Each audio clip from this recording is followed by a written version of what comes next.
All right. So I said I didn't have any errors of Eros, but maybe this counts. Can I tell you about it? Yeah. Okay. So I was 6 years old. And, all right, I wasn't in love with him. His name was Ian Cramp. I kid you not. Let me say it again. Ian Cramp. And because I was 6, that word was not yet significant for me. But he was my first boyfriend. And I think that actually I wasn't really in love with him. I think I was more in love with his mom because she had this great English accent. So I would go over and Ian and I would play together, and I really wanted to just listen to his mom because she had this great English accent, but the access to Mrs. Cramp was through Ian. So Ian was my boyfriend.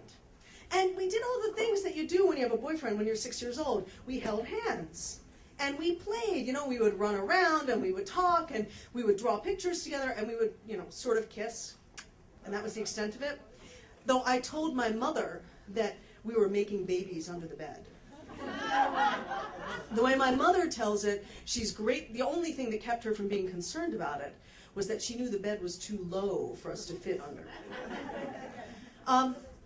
Things with Ian were great for first grade, and then there was the long summer break, and in second grade, he wasn't my boyfriend anymore, and I didn't understand why. I just knew that he was going out with Kim Andrews instead, and Kim Andrews used to be my best friend in first grade, but in second grade, I thought she was a bitch because she stole my boyfriend. But that's just the way things were, and we just kept going through school, and life was fine, and I basically forgot about Ian Cramp until 5th grade, when he asked me why I hung out with that girl for my best friend. And I said, what do you mean? She's my best friend. And he said, well, she's one of them. And I said, what do you mean? And then he used a word that it's really not polite to use in company. In fact, it's not polite to use at all, but it was referring to the color of her skin. And I got really mad at him.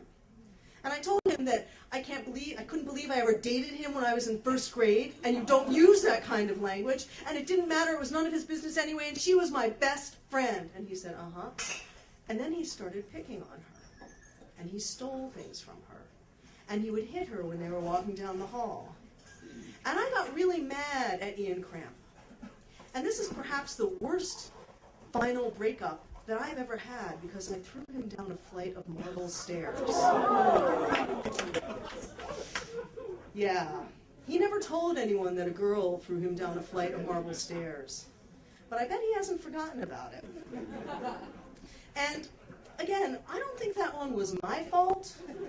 So I still maintain that I have had no errors of Eros.